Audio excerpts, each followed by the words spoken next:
Greetings, Dungeon Delvers and fellow DMs, and welcome back to the DM's Den. I heart 5th edition. I like 5th edition for a number of reasons.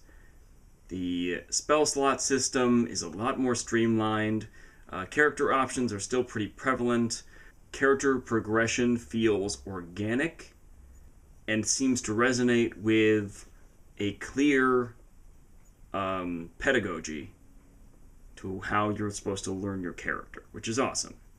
But the most significant reason I love 5th edition is because of its feat system.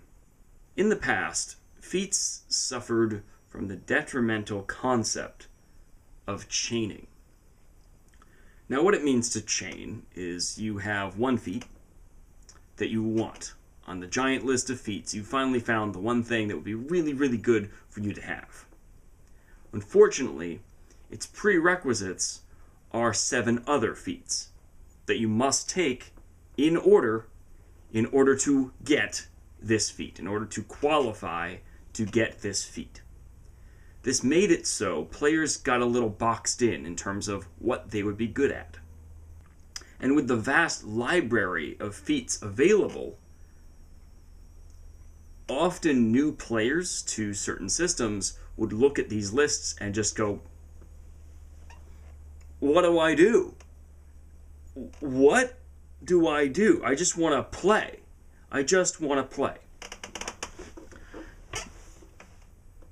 Now, to the folks that are okay with number systems and okay with building, spreadsheets of how your powers work, this isn't that big of a deal. You do some research, you do some reading, and you kind of narrow your focus to what you want. For example, for my Pathfinder Barbarian, what does he need to be good at? Dealing damage. Dealing damage, dealing damage.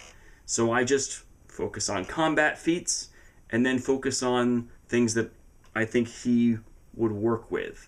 I really haven't come across any need for cleave, even though it seems like the thing to use for an axe-wielding half-orc barbarian. But it has never come up in combat that I would be able to use cleave. So I opted for other feats that were more combat-oriented, just essential to have, like power attack. Excellent things, essential to have. Now, all of these feats that I'm pulling out here, these are from Pathfinder. And Pathfinder I mention now because I played Pathfinder for a number of years, and then 5th edition came out. I started playing 5th. I moved up to 5th edition. Here's what I can really appreciate about 5th edition.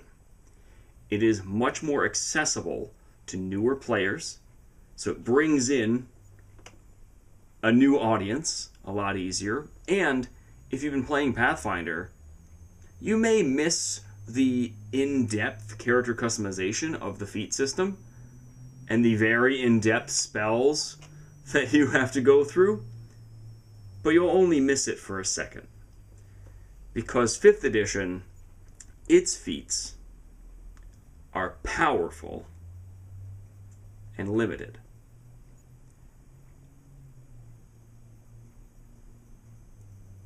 In game design, one of the key elements that makes a game good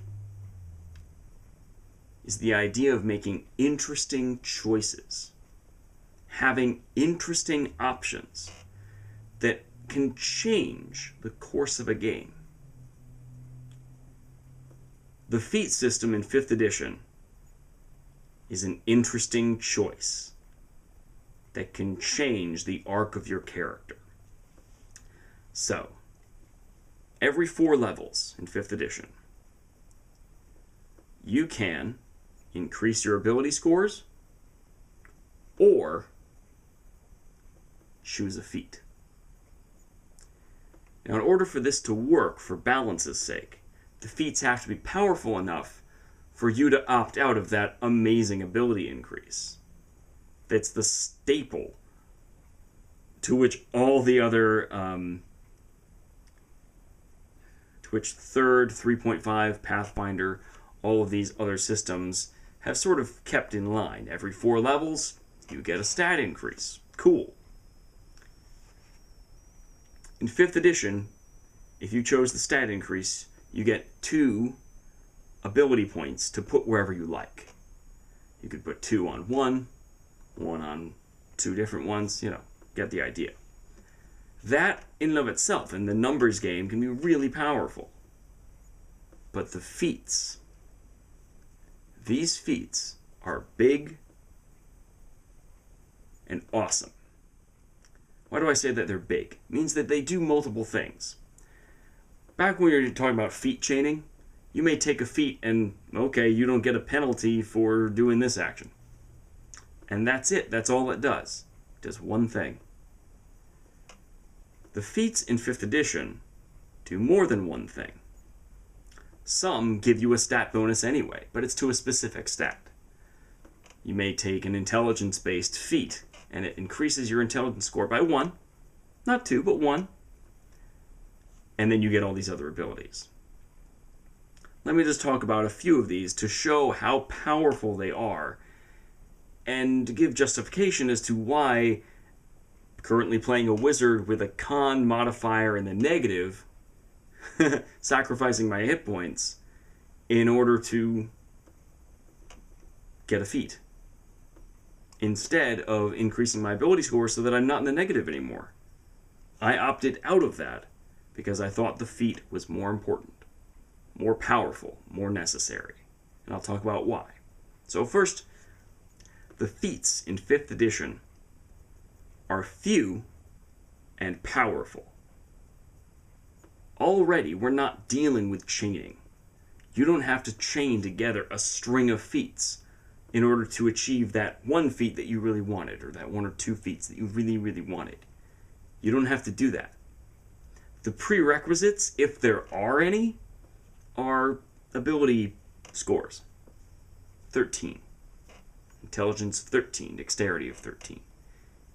Most of the time, you don't have prerequisites. That means every player, regardless of race or class, can take the feat. By making them less limiting, fewer, and more powerful, now we have more interesting choices. There it is again, interesting choices to be made by players. To really drive this point home, I'm going to use my wizard as an example. He has a con score of 9, which gives him a -1, or -1, on his constitution rolls, as well as when he gains hit points. I like to roll high, I try to roll high, it's cool, but even if he gets his 1d6 and rolls a 6, he has 5 HP added to his maximum. When we hit 4th level, it seemed like the obvious choice for me to take those 2 ability scores and raise that con score to 10, so at least I'm at 0, +0. No more losing hit points. And increase something else, like my intelligence. Being a wizard, probably increase my intelligence. I did that originally. And then we had time between the session. And I started thinking about it. I started looking at the feats. At 4th level, and 8th and 12th, and every 4 levels after, you can choose a feat. Would I benefit from having any of these feats? So let's go through just a couple that I was considering, and why. Alert. You get a +5 on initiative. For a wizard, that's amazing. Because the faster you can go, the better it is for everybody, because your spells can change the shape of the battlefield, and they should. It's not just blaster time. This is your time. If you get to go first, you can make some immense changes in the shape of the battle. But there's more. You cannot be surprised while you are conscious. And enemies who are hidden from you don't gain advantage on attacking you because you're alert. Alright. That was one of them that I considered. Another one, however, was Observant. Observant increases your wisdom or intelligence score by 1. So for the wizard, that's a big deal anyway. You get to still get your intelligence increase if you need it, or if you are a cleric, you get your wisdom increase. You get that choice, and that's powerful. Now the cool stuff. If you're observant, you can read lips. You may think, well, that's maybe not a big deal, but it's awesome, especially if people are trying to hide speech from you or talking far away, and all you can do is see them, but you can't hear them. You can read lips. And for an RP standpoint and information gathering standpoint, that is immensely helpful. Now the big kicker. You get a +5 bonus to perception and investigation. +5. Passive. +5. Passive. So, my cleric friend took Observant at 4th level, and she now has a passive perception of 21. Now, her wisdom was already high because cleric, but 21. Passive. That makes a huge difference. The rest of the party was surprised. She noticed it before, protected everyone, and we were fine. Observant is awesome. Keen mind. Now, keen mind is interesting. A keen mind can... You always know which way is north. You always know how many hours are left in the day. And you can recall anything you have seen or heard within the past month. Also, you get the intelligence increase. You get an intelligence increase of +1 up to a maximum of 20. Cool. Now, for a wizard, this makes sense. The idea that you have a keen mind, you can remember stuff. If you're a player that takes diligent notes, you already kind of have a keen mind. But it's more... it's that recall, like you have a mind palace in your head that you can move through and figure things out that way. And remember, who was that guy? Have we seen that guy before? And if your DM does that thing where he or she goes, well, that was a long time ago, you're not so sure about the details, you can say, keen mind, I remember. Has it been in the last month? Yes. I remember what he looks like exactly. Okay. And now your character can recognize this person, or recognize this parchment, recognize this language, or this symbol or something. Instead of it being kind of fuzzy, boom, you remember it. And that makes checks easier. That can be really interesting in story, because something the DM intended to be kind of fuzzy is totally clear for you. Those three are all considerations because of their stat increases, and because of, the need to go first, the need to see everything, the need to remember everything. Those are all really powerful for the wizard.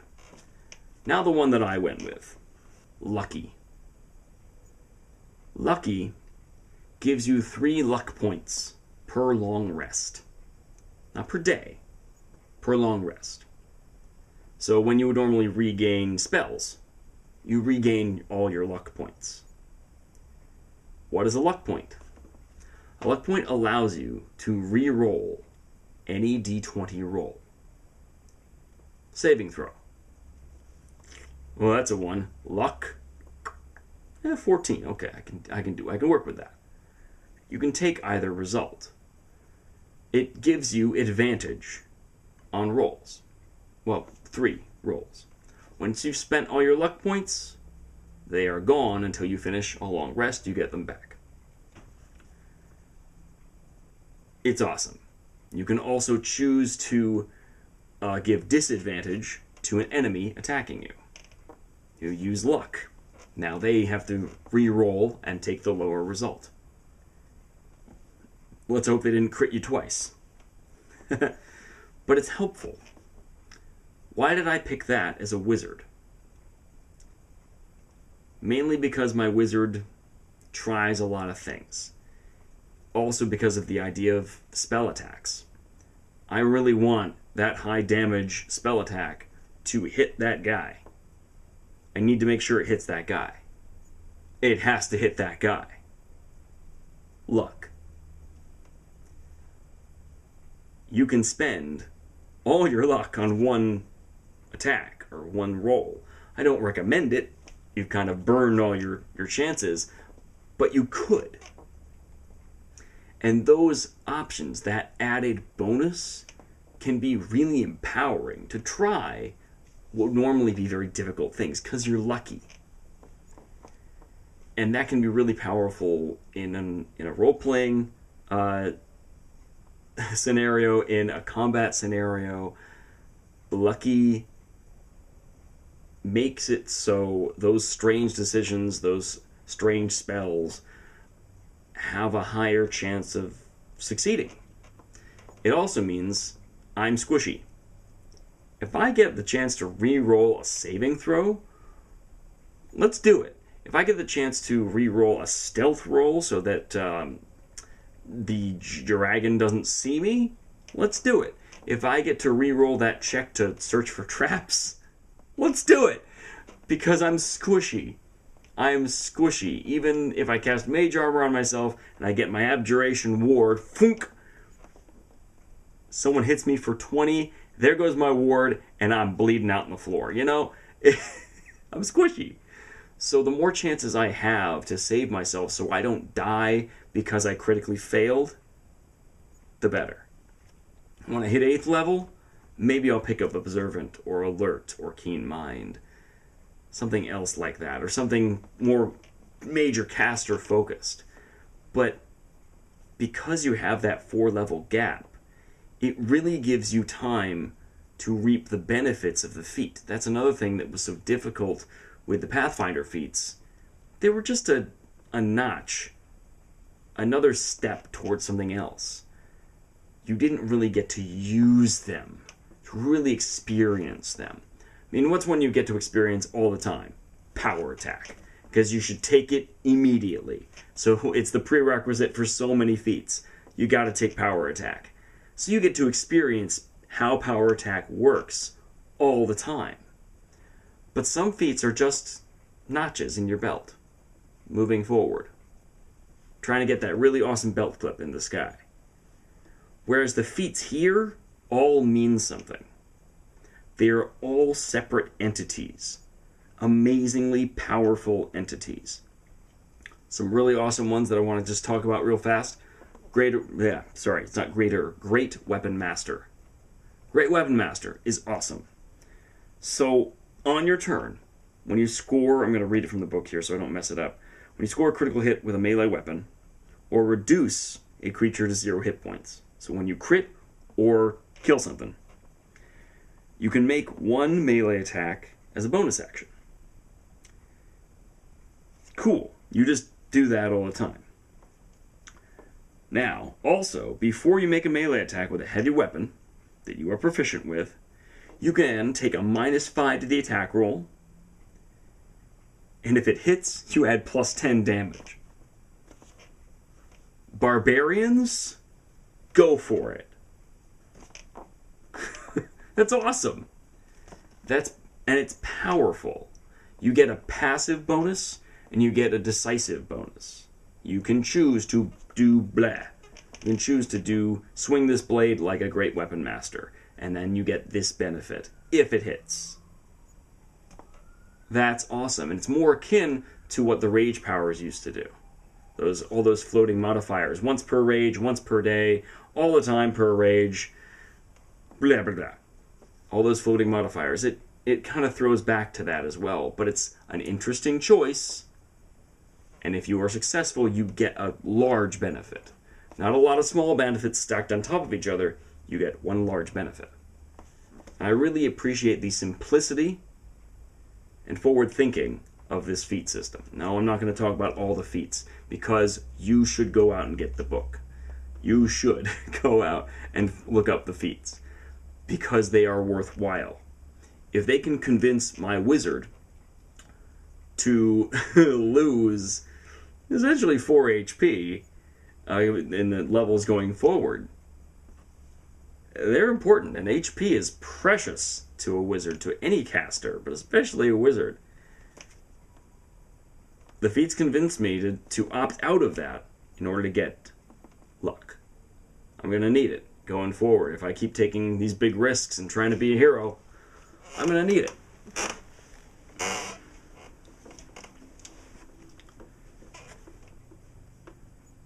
So what was the point of this video?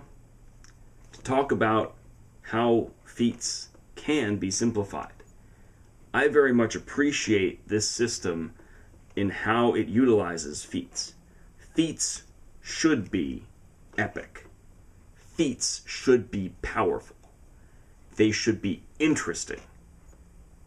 I'm saddened now playing another Pathfinder campaign in rebuilding the Pathfinder character and just getting, I was never overwhelmed by the feats, but just getting kind of sad about them because there are so many now. Especially in Pathfinder, they've added on a lot more content in the last few years. But it makes it so, in a way, the feats become meaningless. They are just stepping stones towards something else. They make you marginally better. And you have to keep taking them in order to be decent in combat. There's nothing in there that makes you godlike. And a feat should make you powerful. It should make you stand out. The Pathfinder feats don't do that. They make you functional. 5e feats make you stand out. They give you something special. And when you're making interesting choices and interesting character options in your game, you want to make sure that those options are special. They have to give you enough to justify choosing that over something else that's very beneficial, instead of being a requirement to make your character function. I hope you understand the difference. Thanks for joining me for this briefer, more casual sort of thing, just talking about feats and why they're awesome in 5th. May your swords be sharp, your magic be potent, and your torches ever burning. I'll see you next time. Bye.